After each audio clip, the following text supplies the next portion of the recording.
to the Gulf War podcast. In this episode, we will begin looking into the Gulf War itself. If you have not watched the previous 2 episodes about what led to this war, I recommend doing so. However, it is not completely necessary. I would also like to apologize for how long it took me to release this episode. It took me some time for me to be satisfied with the script, as there will be a lot of politics involved in this episode. On that note, let us begin looking at the First Gulf War. If you remember, at the very end of the second episode, I made the statement that both sides had claimed victory in the Iran-Iraq War. But really, both sides had lost. Both sides were suffering terribly, economically speaking. From now on in the podcast, Iran will become basically irrelevant. Iraq, however, will remain very much relevant, so we shall focus on them. Iraq at the end of the Iran-Iraq War was absolutely torn. 8 years of war had done its damage. The economy was utterly ruined, and their debt to their neighbors was piling in the billions. Oil prices were low, and for a country reliant on oil exports like Iraq, that was very bad. Soon after the war, the soldiers came home.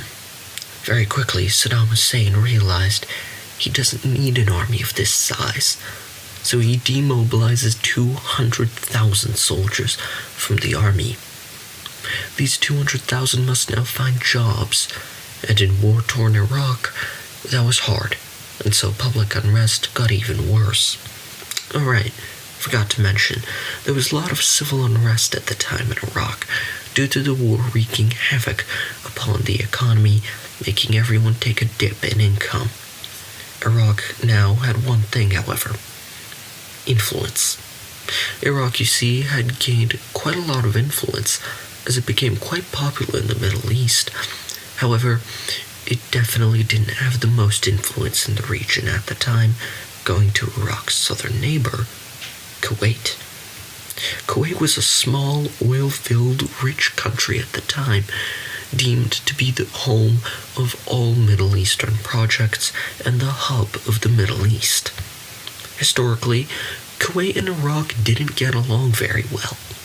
However, during the Iran-Iraq War, Kuwait would give millions of dollars in aid to Iraq and allow Iraqi oil to flow to the ports in Kuwait City after the Syrians closed the crucial pipeline from Iraq to the Mediterranean. Well, the war was over now, and tensions returned very shortly as 1990 dawned. In early 1990, the tensions grew as Iraq began making accusations against Kuwait, stating that Kuwait was illegally drilling in a large Iraqi oil field that ran along the border. Another claim was made that Kuwait had exported more oil than the agreed-upon quota by oil exporting nations. Together with this, he said Kuwait was putting all this oil out onto the market at a very low price, meaning oil prices were dropping even further. On the 28th of May, the Emir of Kuwait would fly to Baghdad to meet with Saddam Hussein. During this meeting, Saddam said, and I quote, "Each dollar less in price means to us 1 billion in revenues for a year." He then threatened the Emir with the statement, and this is again a quote, "If you do not mean waging a war against Iraq, please stop it." At the time, Iraq was, by professional estimates, 3 months out from bankruptcy. In July, things took a step up as Saddam Hussein threatened to invade Kuwait in public on the basis of illegal drilling they had accused them of and of breaching the oil quota. On July 15th, Saddam Hussein laid out his complaints to the Arab League about Kuwait and asked to be cleared of their debt to Kuwait. Saddam also complained of other problems such as policy changes in the Arab League, costing Iraq severely. The very next day, Iraqi troops were caught by news reporters moving south towards the border, specifically 3 divisions of the Republican Guard. Iraq's elite troops equipped with modern Soviet technology. Meanwhile, in Kuwait, they were keeping calm.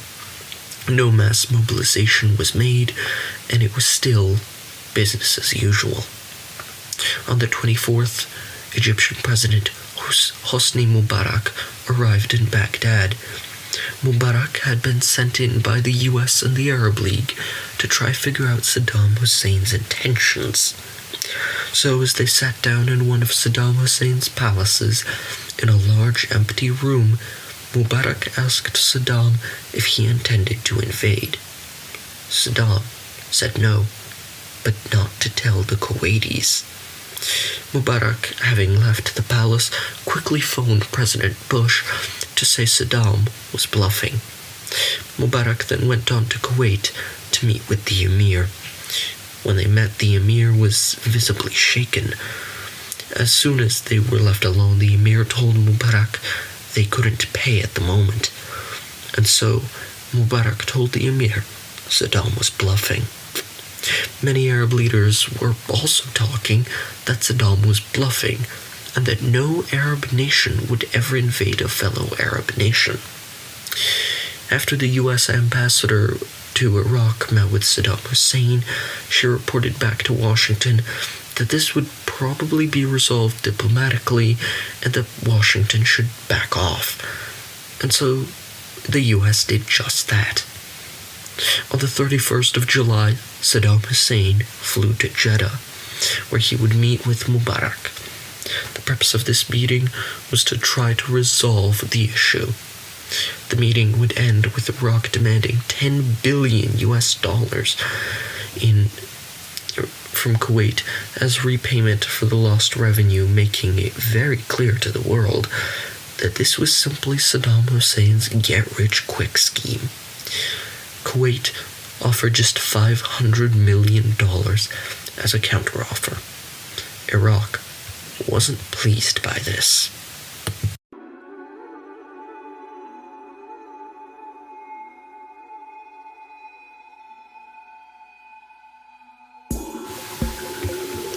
On August 1st, Iraq walked out on talks with Kuwait. When American spy satellites took photos of outposts that used to be crammed with Iraqi Republican Guard tanks were now nowhere to be found, and with many tank tracks leading south. The Pentagon issued WatchCon 1, the highest alert level. The very next morning, on the 2nd of August, the residents of Kuwait City would wake up to the sound of bombs. Shortly after the bombs started to fall, Iraqi troops moved in. Tanks surrounded the city and infantry moved in.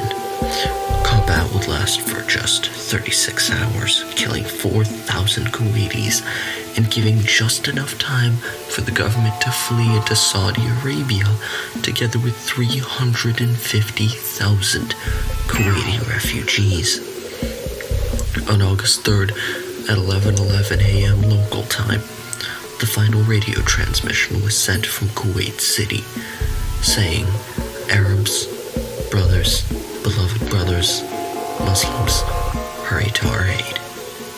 After this message, the radio fell silent. Kuwait had fallen. The world was in shock. The Kuwaiti government in exile, however, was not silent. They were actively asking for help from the Arab League and the West. That same day, the Arab League would meet in Cairo and discuss the situation. Saddam Hussein had expected the world to complain about the situation for a little while and then ease off when America eases off, believing that the US will not let it slide, not wanting another Vietnam.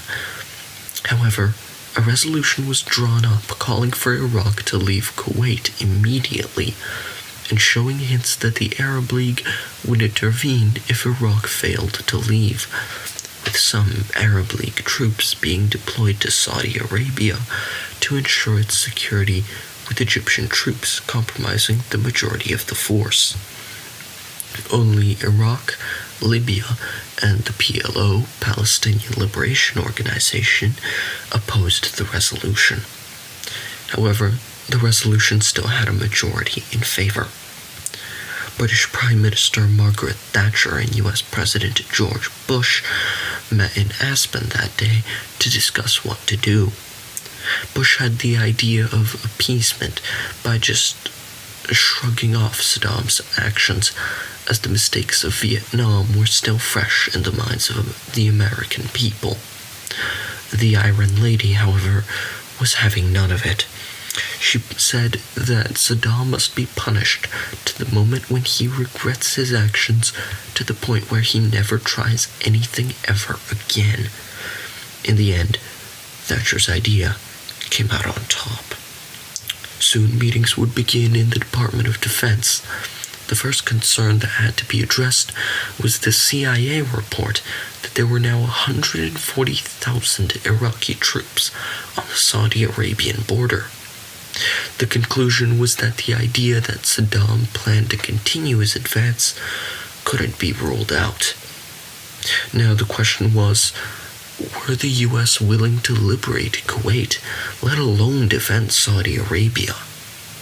The answer was, Saudi Arabia needs defense. Half the world's oil supply was at stake.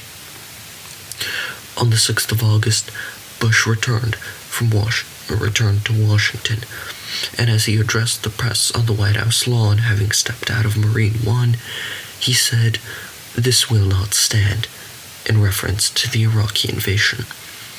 It was now clear Bush would do anything to remove the Iraqis. Though National Security Advisor General Brent Scowcroft was happy with this statement, the Vietnam veteran officers were very angry about this. General Scowcroft even recalled that day, Chairman of the Joint Chiefs of Staff, General Colin Powell, who served in Vietnam, approached him and said, and I quote, "That will teach us to leave you alone with them up at Camp David," end quote. That day, the UN also had a meeting. An emergency summit was hosted by the Security Council. Resolution 661 would be quickly passed with a large majority, placing sanctions on Iraq, and Resolution 665 would follow, placing a naval blockade to inspect shipping to Iraq. The U.S. sent a team of high-level delegates to Saudi Arabia to request to send in U.S. troops, a task that the delegation expected would be nearly impossible. However, to the delegation's pleasant surprise, the Saudi officials quickly gave the go-ahead, and so U.S. President George W. Bush announced Operation Desert Shield.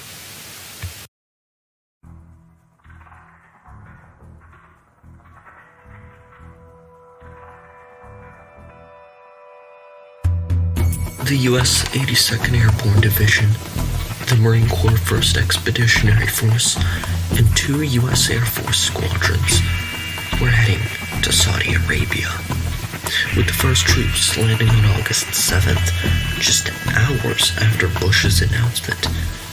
The next day, 2 U.S. carrier strike groups would arrive, with the aircraft carriers USS Eisenhower and the USS Independence. The single largest troop movement since the Second World War had now begun. Now, a question you may be asking is, why such a massive response? Well, the answer lies in oil. By capturing Kuwait, Saddam now had a fifth of the world's oil supply, and was looking eagerly at Saudi Arabia, which had half of the world's oil supply. Saddam would try to end the crisis by saying that if Israel and Syria end their occupations of territories, Iraq would leave Kuwait. To this, Israel and Syria both said no. So, after this plan failed, Saddam tried a different approach, with a broadcast on August 23rd showing Western hostages taken by Iraqi troops, including a small 11-year-old boy.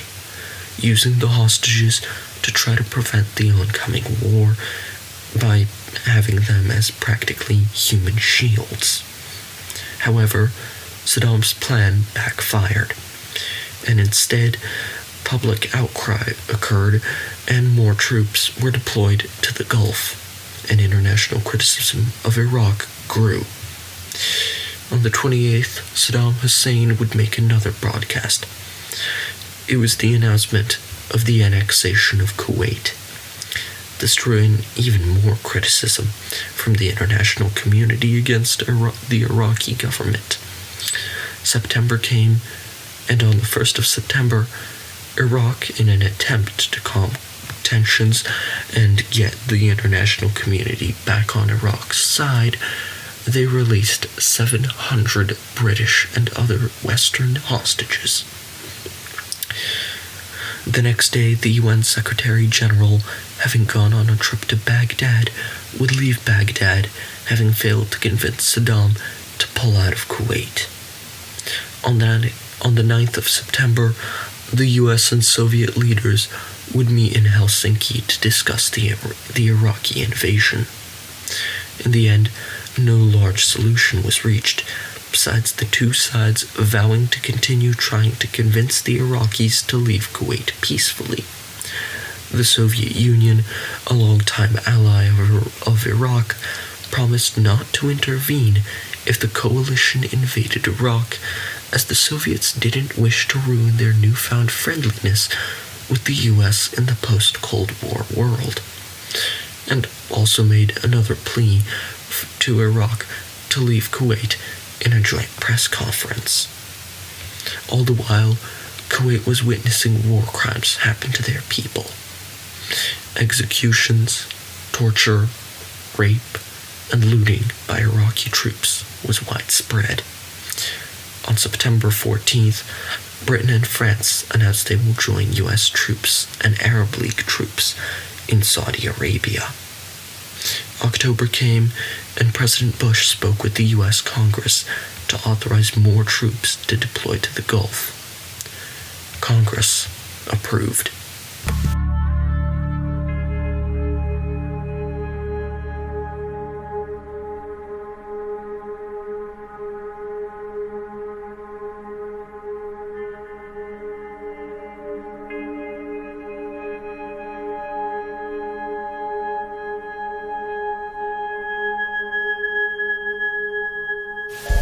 By November, 200,000 US troops were in the desert, acclimatizing and preparing for what was to come. Together with the Americans were 25,000 British troops, 20,000 Egyptians, 5,000 Frenchmen, and troops from 25 other nations. Another 240,000 more US troops were preparing to head for Saudi Arabia, thanks to General Colin Powell requesting the 7th Corps, 2 armor divisions, and 6 carrier strike groups to be sent to the area, and Army Reserves and National Guard were to be activated at home. Meanwhile, President Bush was being shown plans for a war with Iraq, and troops were being made aware of what they may have to face. The world's 5th largest army, filled with combat experienced troops. And coalition troops were also being told of Iraq's reputation for not caring about international law, as seen in the Iran-Iraq War, when Iraq would often gas Iranian troops indiscriminately. In the White House, there was division. General Colin Powell was pushing for sanctions to work.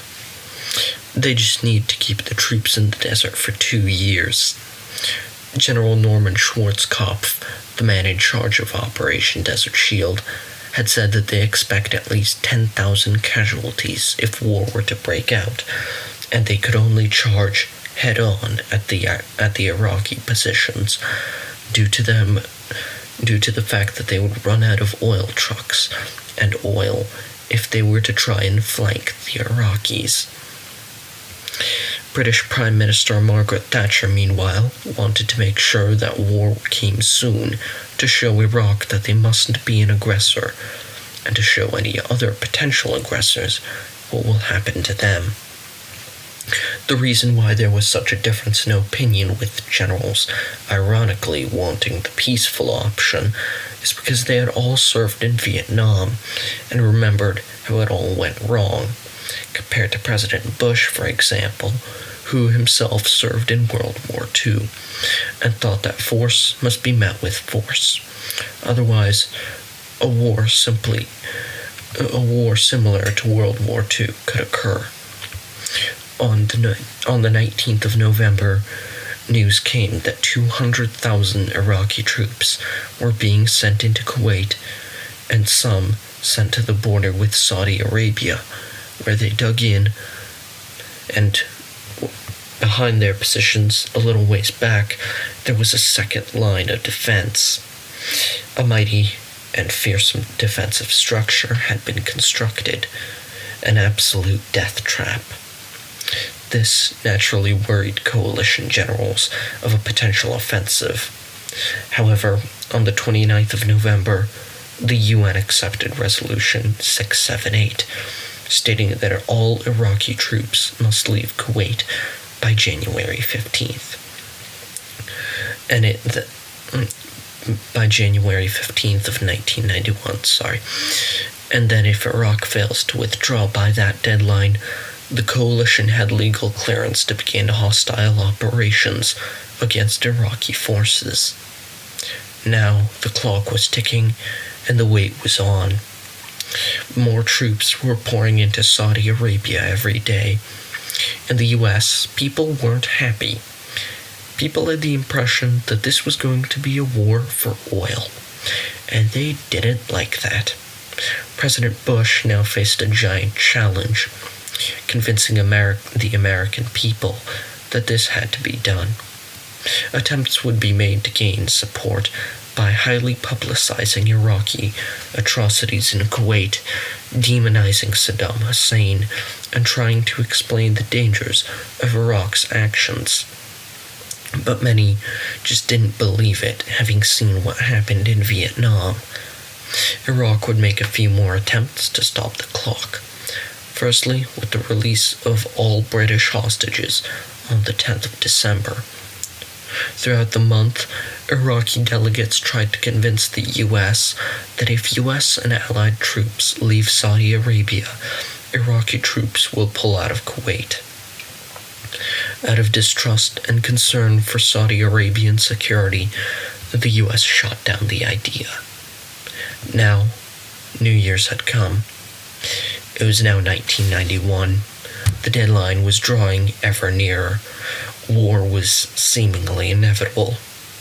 On January 9th, the U.S. made one last attempt to get Iraqi troops to leave Kuwait peacefully, with the Iraqi Foreign Minister Tariq Aziz meeting with the U.S. Secretary of State in Geneva. There were many doubts on whether this was a genuine attempt to avoid war or not, with some saying this was just an attempt to get more Americans to be pro-war. Others say this was a genuine attempt to make peace. But everyone knew this would probably decide whether war will happen. So as U.S. Secretary of State James Baker stepped into the press room of Hotel Intercontinental Geneva, he said that no deal had been reached. Everyone now understood war was near. On the 12th of January, final pleas would be made. A special envoy from the Soviet Union would offer solutions. The UN Secretary General returned to Baghdad to try to talk Saddam out of Kuwait. And lastly, U.S. Congress had a joint session to decide whether to pass a resolution authorizing the use of force against Iraq. The authorization in the House of Representatives was an easy win, but the Senate would be much more problematic. It was the closest vote on such a resolution since the War of 1812. But in the end, It was 52 in favor, 47 against. U.S. troops could now engage Iraqi targets. But nothing happened. Midnight of January 15th. The entire coalition now had authorization to engage Iraqi forces. President Bush had finally done it. He had gone from just him and Margaret Thatcher believing war was the answer, to the entirety of the world being hell-bent on pushing Iraqi forces out of Kuwait, despite the ghosts of Vietnam still in the minds of the American people. Saddam, however, seemed unfazed, believing that the coalition was too heavily reliant on technology, and that Iraq's experienced troops would give Iraq an impressive victory. The next day, everything changed. President Bush announced that Operation Desert Storm had begun. After months of waiting, hell had finally arrived.